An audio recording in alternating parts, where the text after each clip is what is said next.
que foi para casa aí na nossa última aula, tá certo?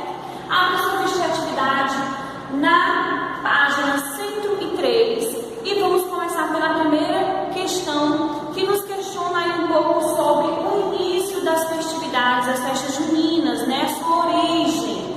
Então, ainda na Idade Média, antes da formação do Brasil, os povos já celebravam o final do inverno e o início da primavera, onde eles vão fazer as plantações, não é isso? Então, no Brasil, essa festividade veio com os colonizadores portugueses. Então, se você tiver colocado sua resposta mais ou menos dessa maneira, sua resposta está correta. Se tiver alguma coisa muito diferente, apaga e faça a correção, tá certo? É lógico que essas festividades sofreram grandes influências dos outros povos que vivem aqui no Brasil, que vieram viver aqui no Brasil, também com o tempo elas foram se modificando. Mas inicialmente elas já aconteciam lá na Idade Média, muito antes de existir aqui o nosso país, o Brasil. Na nossa segunda questão, as festas juninas destacam características culturais do meio rural, porém estão bastante presentes nas cidades. Como isso ocorreu? Veja se a resposta está parecida, tá? Até meados do século XX, gente, a maioria da população brasileira vivia no campo e muitos migraram para as cidades ao longo das últimas décadas naquele século. Assim, levaram a cultura do meio rural para a cidade. Então, se você tiver colocado um pouco parecido com isso, né? Muitos brasileiros viviam no campo e migraram aí para as cidades e levaram a cultura do meio rural para a cidade. Então, muitos brasileiros que viviam no campo migraram para as cidades e com eles levaram a sua cultura. Então, vamos lá para a terceira questão. As imagens a seguir retratam a comemoração de festas juninas em dois contextos sociais e espaciais diferentes. Destaque as diferenças que você percebe entre elas. Você pode ter colocado outras coisas, tá certo? O importante é que você destaque que a primeira imagem retrata uma festa tradicional no campo. Então, ela não tem aí características de uma cidade grande.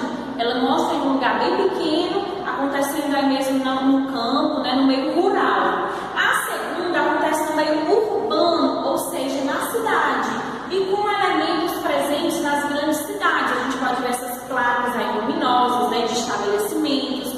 A gente pode ver um grande número de pessoas. A quarta questão, que está na página 104, nós temos aí marque as alternativas que apresentam elementos característicos das festas juninas. Então, nós vamos marcar aí pipoca, fogueira, bandeiras, cultura caipira e dança da quadrilha. Se você tiver marcado essa, sua resposta está correta. Se você não marcou, faça isso agora. Na quinta questão, pede para que a gente realize uma pesquisa sobre a festa junina realizada no município de Campina Grande, na Paraíba, e descrever suas características. Eu coloquei aqui algumas, né? Essa festa é conhecida como o maior São João do mundo e ocupa a grandiosa praça do Parque do Povo, onde circulam mais de 1 milhão de pessoas durante o período de sua realização, que dura cerca de um mês. Então, vocês podem ter colocado mais ou menos assim, certo? Eu coloquei aqui que é a maior festa de São João do mundo e ocupa a praça do Parque do Povo. Então, se você tiver colocado desse estilo, sua resposta está correta. A sexta questão, ela é pessoal, então eu não vou fazer a correção aqui, tá certo? Na aula de hoje nós vamos para o capítulo 2, modos de vida no campo e na cidade. Capítulo que faz parte aí da unidade 1, aspectos socioculturais da cidade e do campo. Nesse capítulo, você vai estudar os diferentes modos de viver de diversas comunidades tradicionais do Brasil, os locais onde vivem e algumas de suas características. E na abertura do nosso capítulo, nós podemos observar uma imagem que mostra espaços diferentes. Você consegue identificar tipos de espaços são esses? Vocês conseguem identificar aí quais são esses tipos de espaço? O que você consegue perceber aí de diferença entre essa imagem? É como se tivesse separado aí duas imagens, né? Uma ao fundo e uma mais à frente. Você já esteve em espaços como esses? Como será o modo de vida das pessoas nesses espaços? E aí, gente, observem essa imagem e reflita aí sobre essas questões. Como será o modo de vida das pessoas aí nesse espaço representado através dessa foto? Após observar um pouco sobre a imagem de abertura do nosso capítulo, vamos abrir aí o nosso livro na página 190 e ver um pouco aí do Conversa Vem. A imagem de abertura mostra uma área de transição da paisagem rural para a urbana. Qual é a importância desses espaços para a vida das pessoas? Como você imagina que é a vida nesses espaços? Então, use as linhas aí, logo depois da sessão Conversa Vem, use essas linhas para responder essas perguntas com a sua forma de responder, tá certo? Usando as suas palavras. É importante que você reflita, né? Qual a importância desses espaços para a vida das pessoas e também como você imagina que é a vida nesses espaços, aí tanto no espaço que representa a zona rural, como também na urbana. Ainda aí nessa mesma página nós iremos ver um pouco sobre as comunidades tradicionais do Brasil. No Brasil, este país tão grande, é possível encontrarmos diversos modos de viver. Em muitas comunidades, é possível observar tradições culturais herdadas de grupos que se formaram há muitos anos. Algumas delas estão inseridas ao longo da costa brasileira, nas florestas, próximo de rios ou na área rural. Todos têm riquezas culturais que fornecem a base da cultura que hoje vivenciamos no Brasil. Chamamos essas comunidades de tradicionais. Vamos conhecer algumas aí na sequência. Nós podemos ver os povos indígenas.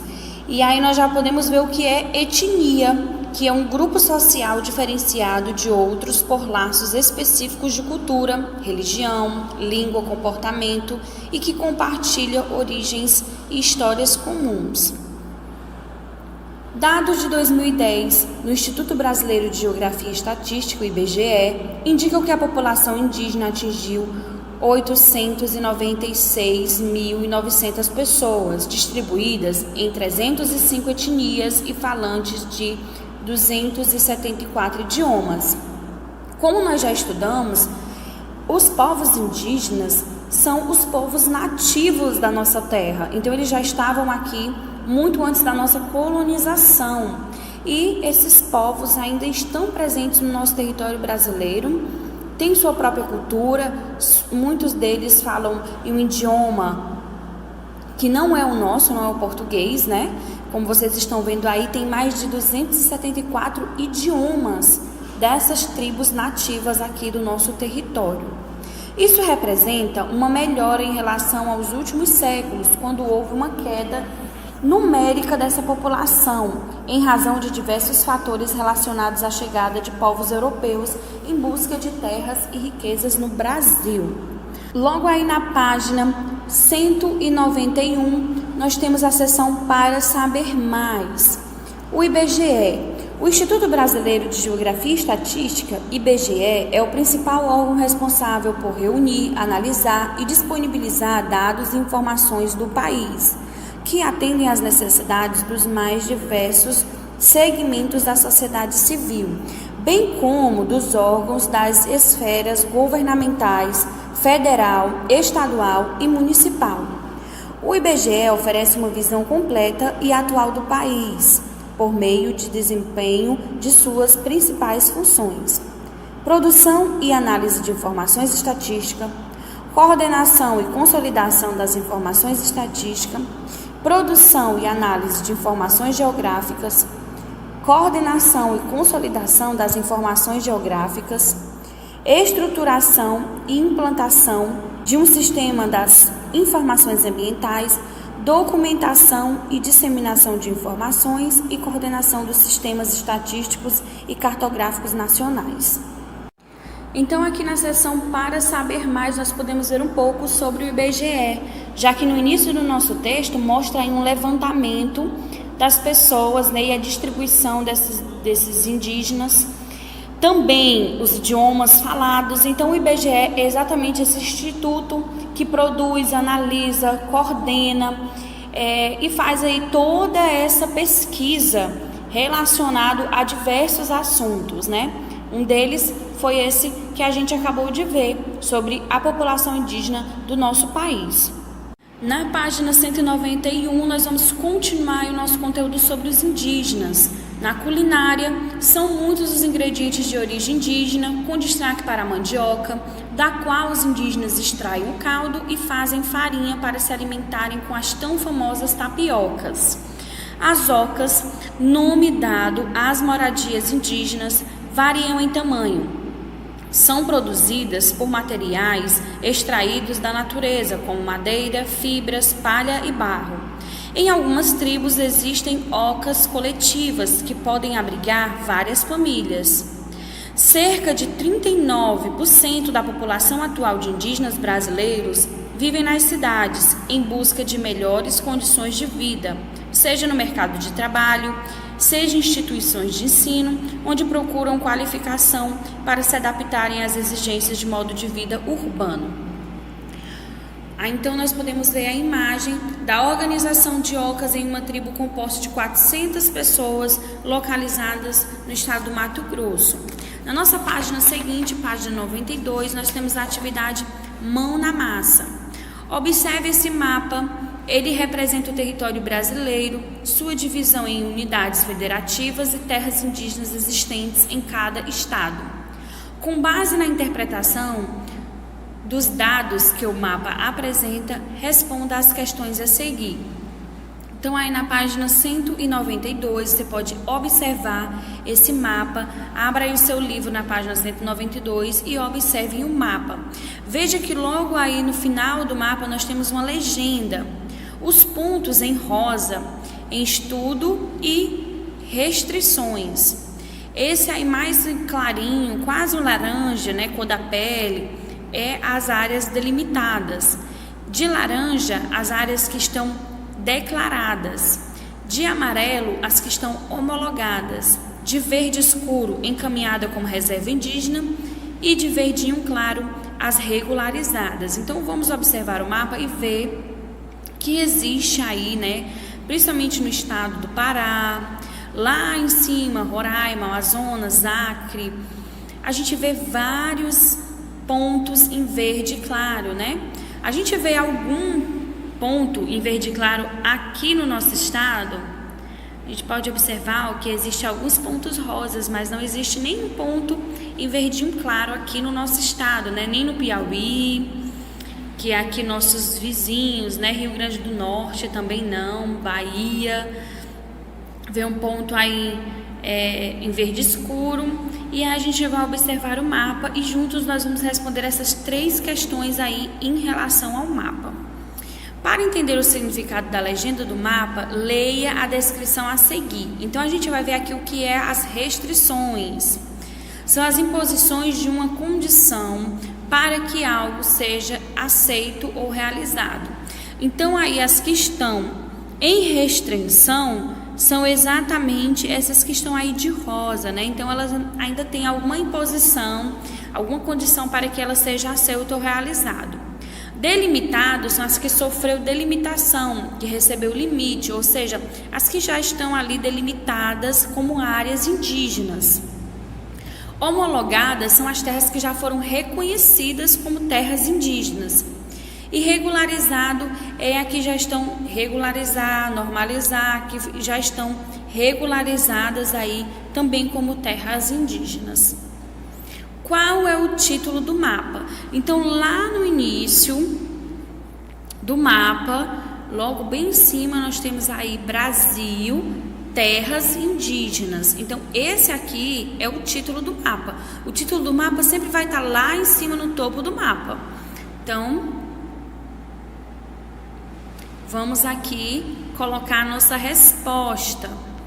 Então, você já pode colocar a resposta aí no seu livro, na página 192. O título do mapa é Brasil, terras indígenas. Na segunda questão, o que ele representa? A segunda questão está aí na página 193. Então, o que o mapa representa? O mapa representa o território brasileiro e as terras indígenas presentes nele. Então, coloque também a resposta aí da segunda questão no seu livro, o território brasileiro e as terras indígenas presentes nele. E na terceira questão, é possível verificar no mapa mais terras demarcadas ou mais terras em demarcação? Então, a gente pode ver que existem mais terras demarcadas. Vejam aí que existe um grande número, de terras já pintadas de verdinho claro, que são as terras aí demarcadas, tá certo? É isso aí, meus amores, vamos encerrando nossa aula de geografia por hoje. Não esqueçam que aqui no final do nosso vídeo tem a agenda com a atividade para você realizar logo aí depois do nosso vídeo, tá bom? E depois que realizar a atividade, me manda uma foto para que eu possa estar acompanhando também aí o seu desenvolvimento e colocando presença nas suas aulas, tá bom? Então é isso, gente. Um grande beijo, fiquem com Deus. Até mais. Tchau, tchau.